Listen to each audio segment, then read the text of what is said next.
to be a Pasigueño. Ito po ay isang makasaysayang okasyon para sa ating Luzon.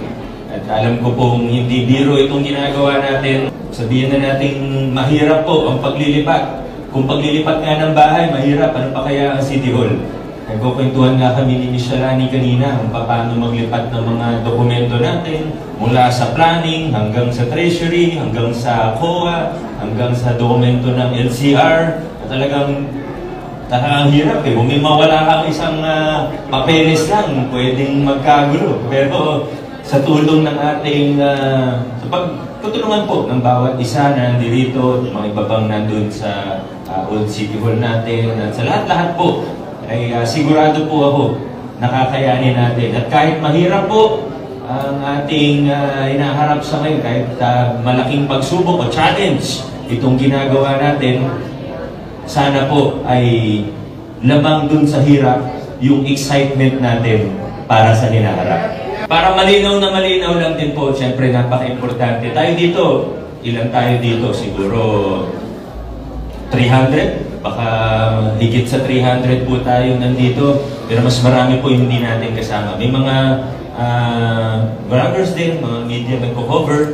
Pero siguro ilan lang din naman ang nanonood. Kaya napaka-importante po na para sa atin na nandito ay ika nga, we are on the same page. Alam natin kung ano ba yung ginagawa natin. Lilipat tayo ng temporary City Hall. Sana hindi tumagal ng 3 taon kasi construction period, nasa 2 taon po yan. Pero syempre, mayroon pang ibang mga considerations, gaya ng demolition, lalo na wala tayong as-built plan ng Old City Hall. At isa naman yan sa dahilan talaga kung bakit nagmamadali na tayo.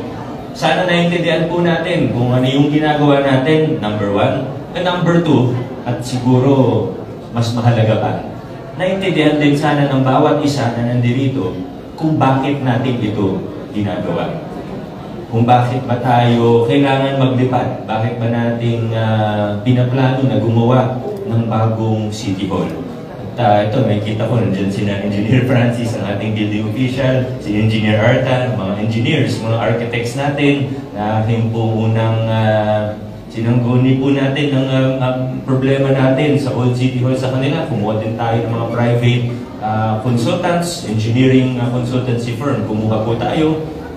Nalaman natin later on, meron na rin palang kinuha yung previous admin na consultancy firm din. Pero hindi natin kasi nakita yung resulta nun. Until much later, may nagbigay lang sa akin, may nag-abot lang sa akin. Pero malinaw po na may structural issues ang Old City Hall. Kaya pinag-isipan po natin, pinagplanuhan natin, umunsulta tayo. Ako mismo, siguro, walang exaggeration, siguro naka-100 engineer at architect ang nakausap ko. Kasama yung sa atin, kasama yung mga kaibigan, mga isa consultant natin, kumausap din ako ng mga may experience sa construction, mga private construction firms. Ang dami talagang ilang daan tao ang kinonsulta natin para mabuo ang mga plano natin. Meron pang nag-unsolicited proposal ng PPP na hindi nag-work out, pero may elements ng design na nagamit pa rin naman natin. At marami pa, dami natin pinagdaanan.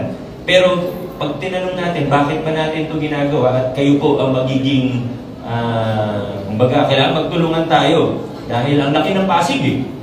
Ang Pasig sa ngayon, pag pinilang po natin, kasama yung mga transients, pagkasama yung nangungupahan ng dito, yung mga dumadaan lang kasi dito nagtatrabaho, yung mga boarders, mga sharers, umaabot na tayo ng more than 1 million. More than 1 million ang Pasigueño. Siyempre, tinuturing na rin po natin sila Pasigueño. More than 1 million Pasigueños in 30 barangays. Talaga napakalaki ng Pasig. So, hindi naman po lahat ay maririnig ako magsalita. Hindi naman lahat ay masipag magbasa. Hindi naman lahat masipag magbasa o kahit manood ng news o ng video. Kaya sigurado po, yung iba, kayo po ang tatanungin.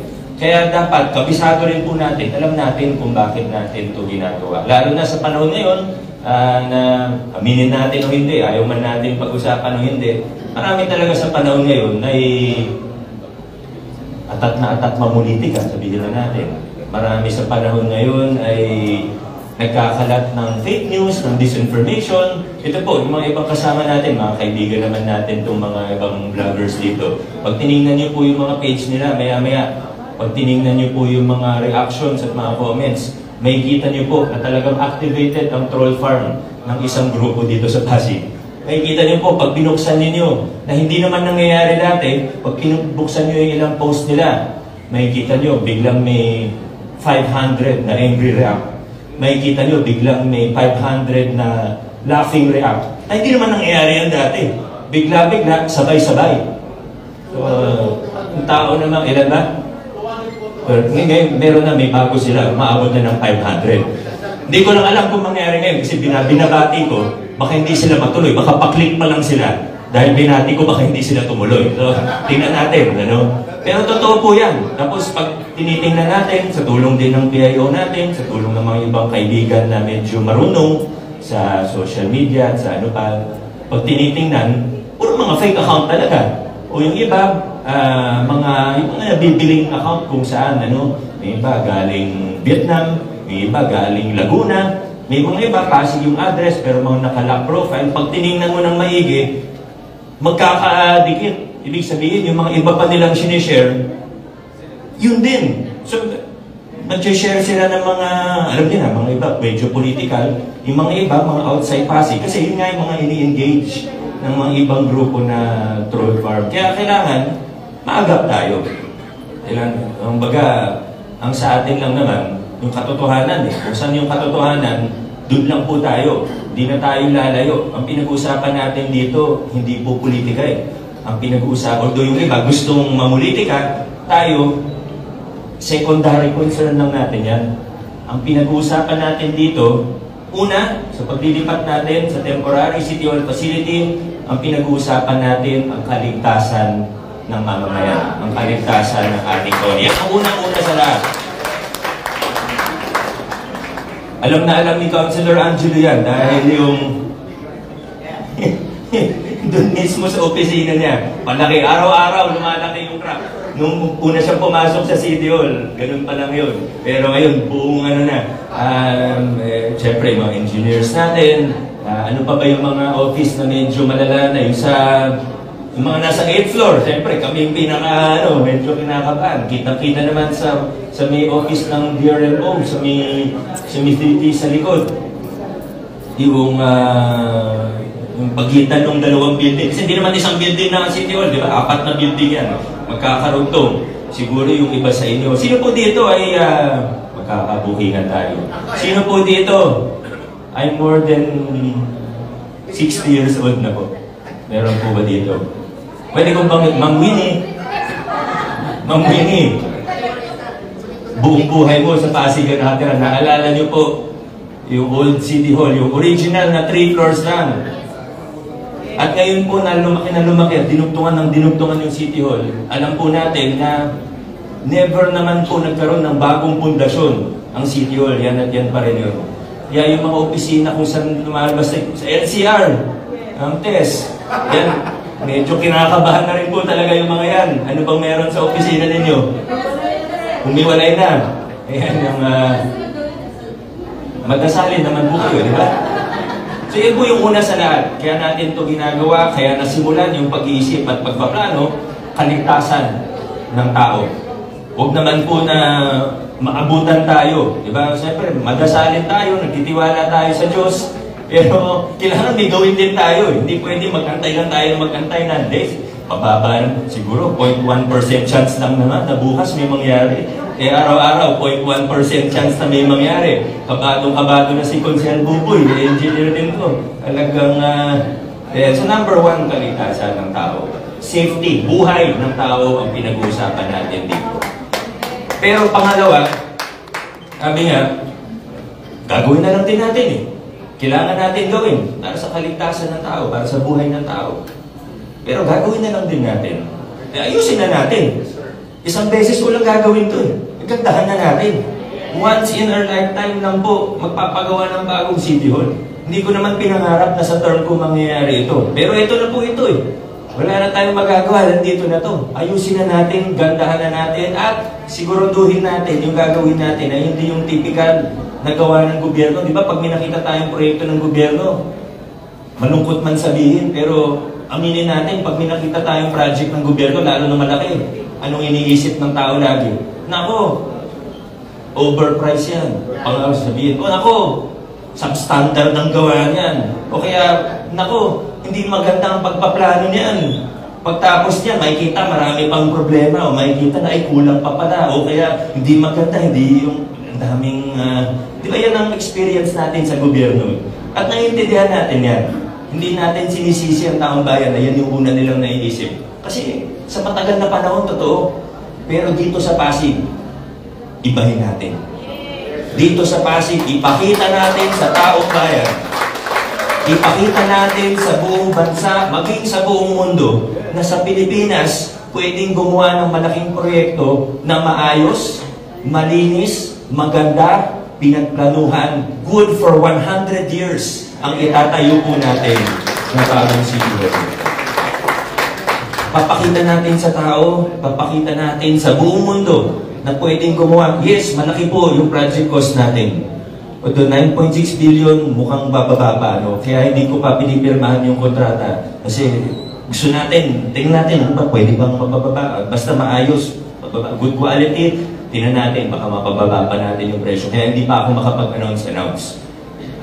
Pero papakita po natin na kung 9 billion o 8 billion man yan, papakita natin na pwedeng gumawa ng maayos ang gobyerno. Pwede gumawa ng maganda, di kalidad ng gobyerno na nasa tamang presyo. At alam niyo po kung anong pinakamaganda. Ito, kukwento ko po sa inyo. Huli na po ito bago tayo i-bless ni Father Melvin. Nandito na po si Father. Hi Father, good morning po. Good morning po Father. Ang pinakamaganda po dito, at ako kaya proud na proud po ako, ang ganda nung mensahe kanina ni Vice Mayor Dodon, na hindi lang po ito basta ordinaryong proyekto o kung malaking proyekto, pero ito rin po ay sumisimbolo sa mga pagbabagong pinatutupad natin sa ating lungsod. And this is in a very real way. Hindi lang po basta abstract o in a very real way. Paano ko po nasasabi yan?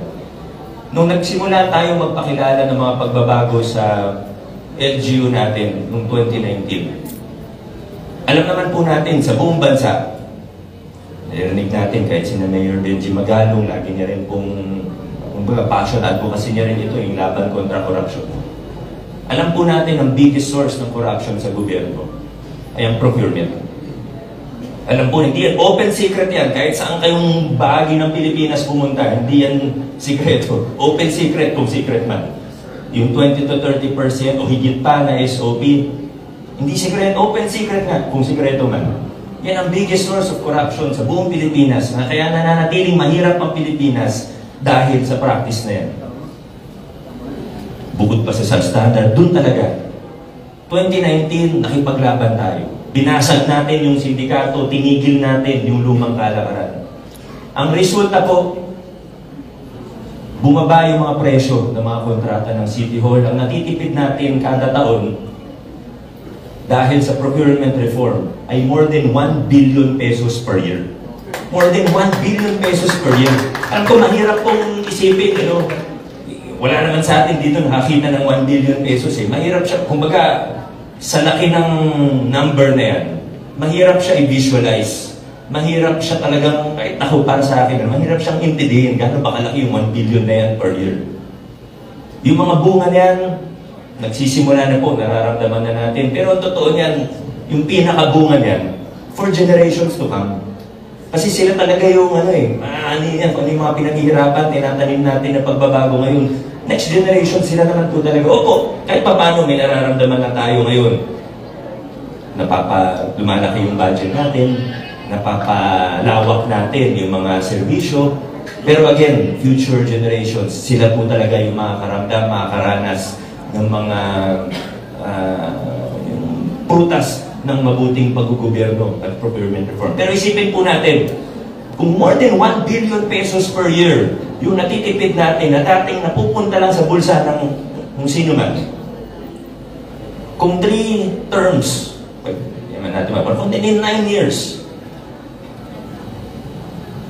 9 billion pesos po yun.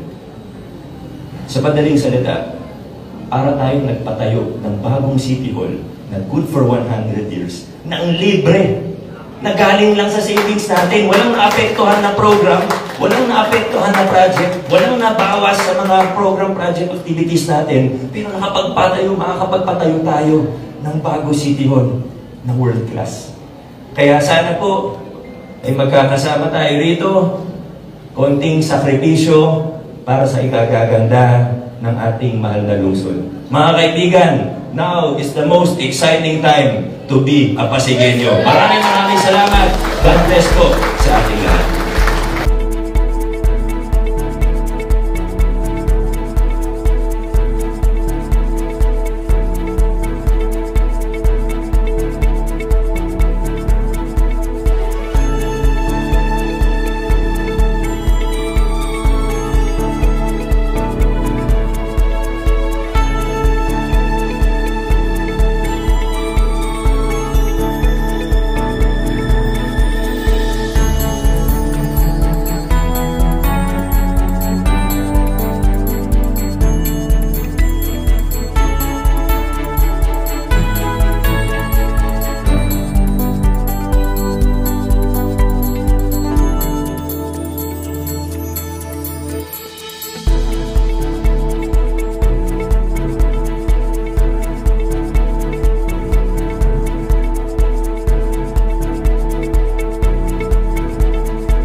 Ayaw naman natin magpagawa. Tapos after 2 years, iiwan natin. Sayang pera kung gano'n. So ito, kumbaga, re-rentahan natin, lessee po tayo.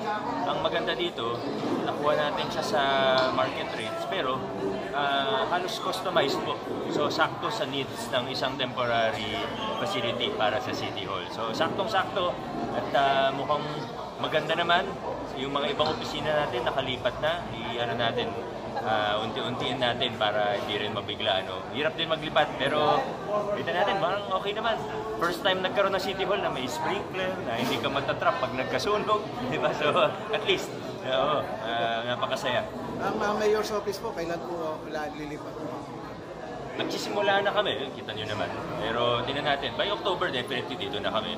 Pero importante, yung mga ibang frontline services, ngayon pa lang, DPLD, Treasury, so paano ka nang familiar, pa-assess ka ng familiar, pwede na po dito. Okay po. Salamat, thank you. Thank you po, Mayor.